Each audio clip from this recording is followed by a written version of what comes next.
దేవనామమున మీ అందరికీ కృపా సమాధానం కలుగును గాక.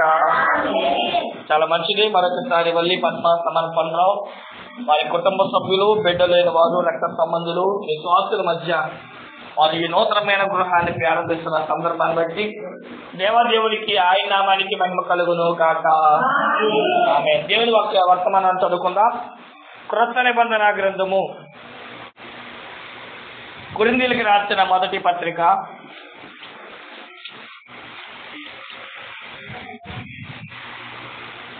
3వ అధ్యాయము 10వ వచనం కాడి నుంచి 15వ వచనం వరకు.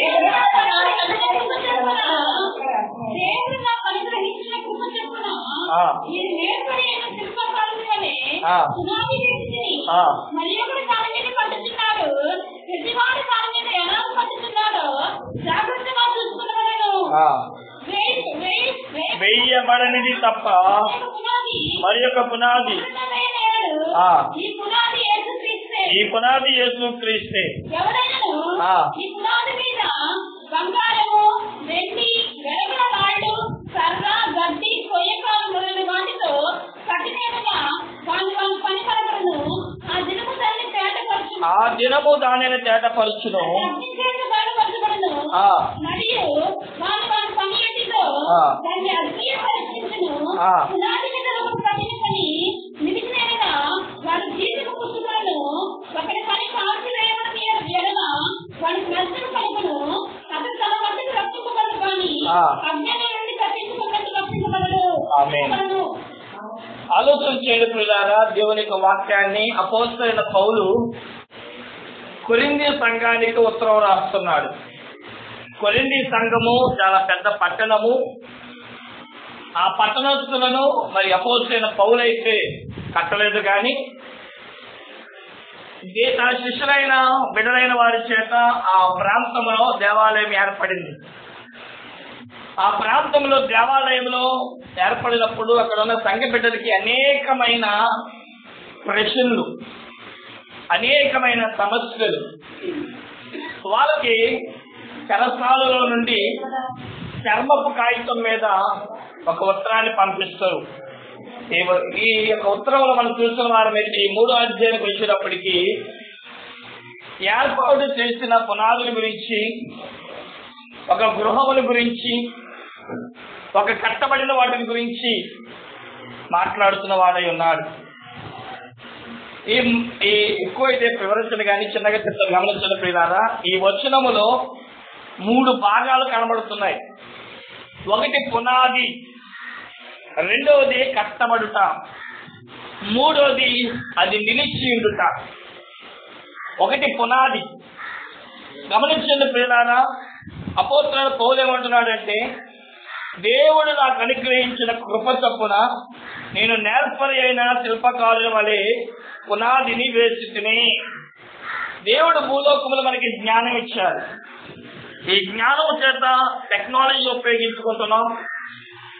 అనేకమైన భవనాలను, అనేకమైన కన్స్ట్రక్షన్స్ మన యొక్క జ్ఞానము చొప్పున, దేవుడిచ్చిన కృప చొప్పున మనం కట్టగలుగుతున్నాం.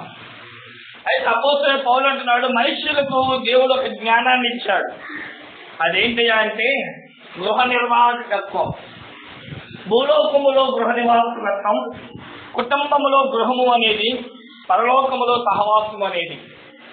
గమనించండి ప్రియులారా, ఈ విధంగా ఆయన మాట్లాడుతున్నాడు. చూడండి, ప్రతి వాడు దాని మీద ఎలాగ కట్టుతున్నాడో జాగ్రత్తగా చూసుకున్నవాడును.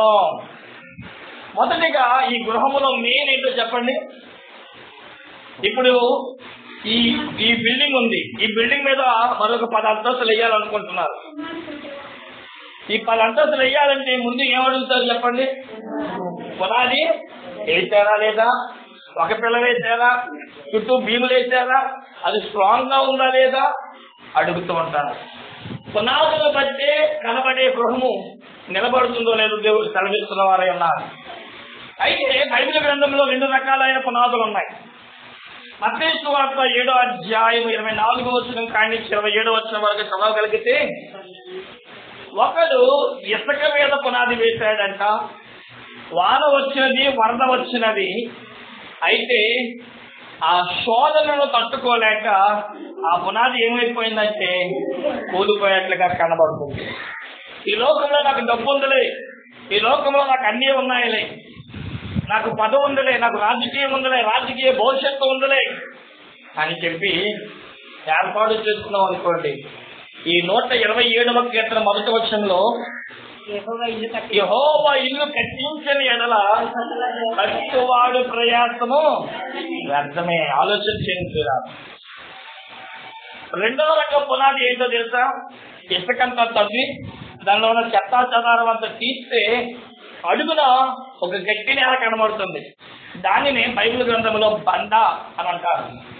ఆ బండలు తవ్వి అందులో పునాదులు వేసి కట్టామనుకోండి, వరద వచ్చినా, అంటే రోగము వచ్చినా, వ్యాధులు వచ్చినా, ఇబ్బందులు వచ్చినా ఈ మనిషి అనే పునాది ఏమవుతాడంటే ప్రభు యేసు క్రీస్తునందులో కట్టబడిన వాడైతే వాడు ఎప్పటికిప్పుడు ఏమవుతాడంట?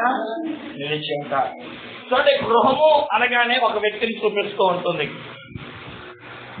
ముందు ఇంటిని చూసి ఇల్లాలు చూడాలంట. ఇంటికి ఇల్లాలకి ఏమైనా సంబంధం ఉందా?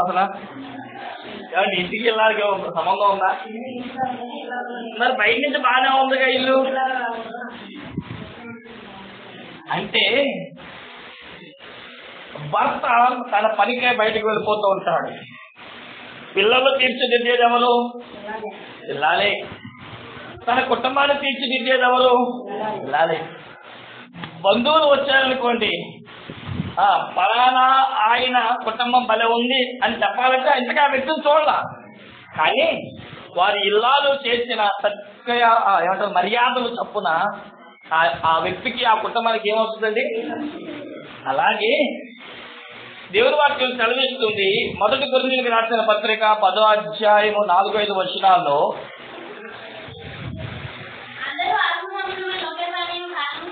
అందరూ ఆత్మీయ సంబంధమైన పానము చేసిరి, ఎలయనగా ఆత్మ సంబంధమైన బండలోనిది త్రాగిరి, ఆ బండ క్రీస్తే. ఆలోచన చేయండి. మొట్టమొదటిగా ఈ గృహములో ఉండే పునాది ఎలాగైతే బండలో వేసి నిలబెట్టుకోవాలో, ఈ గృహముకు కర్త నిర్వాహకర్తగా ఉంటున్న వారు కూడా చేయాల్సిన పని ఏంటో తెలుసా? ఈ భూమి ఉన్నంత వరకు ఈ గృహం నిలబడుతుంది. నువ్వు ఉన్నంత వరకు నీ కుటుంబాన్ని నిలబెట్టుకోవాలి. నువ్వు లేని తర్వాత నీ జ్ఞాపకాలు ఈ కుటుంబంలో కనబడాలి. అలా ఉండాలి అంటే నీ ప్రవర్తనలో మార్పు ఉండాలి. ఈ భూలోకంలో ఎవరూ కూడా నీ ప్రవర్తనలో మార్పు చూడకపోవచ్చు, లేదా వారు నీకు ఏమంటారు మార్గదర్శిగా ఉండకపోవచ్చు. కానీ ఎప్పుడైతే ప్రభు యేసు క్రీస్తుని హృదయంలోనికి చేర్చుకుంటావో, ఈ హృదయము అని బండను ఎప్పుడైతే ప్రభు యేసు క్రీస్తుకి అందిస్తావో, దేవుని వాక్యం సెలవిస్తుంది, నన్ను వెంబడించి వాడు ఎలా ఉండాలయ్యా అంటే ఆయన మార్గదర్శనంలో ఉండాలి. అందుకే అపోస్తలుడైన పౌలు 11వ అధ్యాయం 1వ వచనం అదే కొరింథీయులకు రాసిన పత్రిక, నేను క్రీస్తును పోలి నడుచుతున్నాను, మీరు నన్ను పోలి నడుచుకోనండి. మనం మార్గదర్శిగా ఉంటూ మొదటిగా మనం చేయవలసింది ఏంటో తెలుసా? జాగ్రత్తగా పునాది వేసుకోవాలి. చూడండి, ఇంటికి ఎలాగైతే చక్కగా నిలబడేటట్లుగా పునాది వేసి ఎలాగైతే వేస్తారో, ప్రతి భార్య, ప్రతి కుటుంబీకుడు లేదా భర్త, బిడ్డలైన వాళ్ళు కూడా మొట్టమొదటిగా నీ హృదయం అనే పునాది ప్రభు అయిన యేసు క్రీస్తుకు అప్పగించగలిగితే భూలోకములో నువ్వు ఒకవేళ కనుమూసిన ఆత్మీయ సంబంధమైన పరలోక రాజ్యంలో ఎప్పుడు స్థిరపడిపోయే ప్రభు యేసు క్రీస్తులో ఉండగలుగుతావు. దేవునికి స్తోత్రం. ఆలోచన చేయని ప్రియులారా, మొట్టమొదటిగా దేని గురించి అపోస్తలుడైన పౌలు మాట్లాడుతున్నాడంటే పునాదుల గురించి మాట్లాడుతున్నాడు.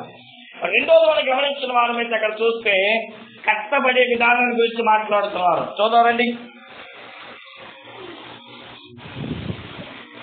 12 ఎవడైనను ఈ పునాది మీద బంగారము, వెండి, వెలగల రాళ్ళు, కర్ర, గడ్డి, కొయ్యకాలు మొదలైన వాటితో కట్టిన ఎడల వాని పని కనబడును. ఆలోచన చేయండి, ఆ ఇంటితో ఏమేసి కట్టారండి? ఇటుక, సిమెంట్.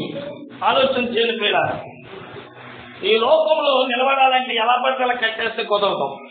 దానికి ఒక పద్ధతి ఎలాగైతే ఆలోచన చేయాలో నేను బతికేస్తాను, నేను పుట్టాను కాబట్టి జీవించాలి, నేను జీవించాను కాబట్టి వండాలి, నేను ఉన్నాను కాబట్టి తినాలి అన్నట్లుగా మనిషి అంటున్నాడే తప్ప, ఎలాగైతే గృహము చిరకాలము నిలబడేటట్లుగా ముందుగానే మన మైండ్ లో ఎలాగైతే కట్టుకుంటామో అలాగే మన జీవితంలో కూడా మనం ఎలా కట్టుకోవాలంట, బంగారముతోనూ, బంగారం అంటే మన ప్రభువైన యేసుక్రీస్తు పరిశుద్ధతతోనూ, అలాగే వెండితోనూ.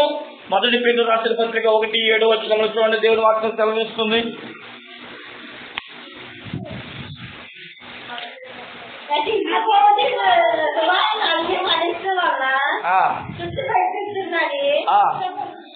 దానికంటే అమూల్యమైన ఈ విశ్వాసము ఈ దోషాలు చేత కనిష్టం నిలిచినదే.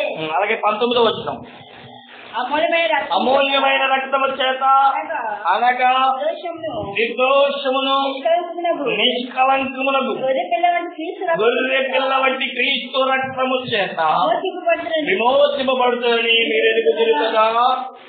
ఆయన జగత్పునాది వేయబడక ముందే నియమించబడిన గాని తన ద్వారా విశ్వాసము మీ నిమిత్తము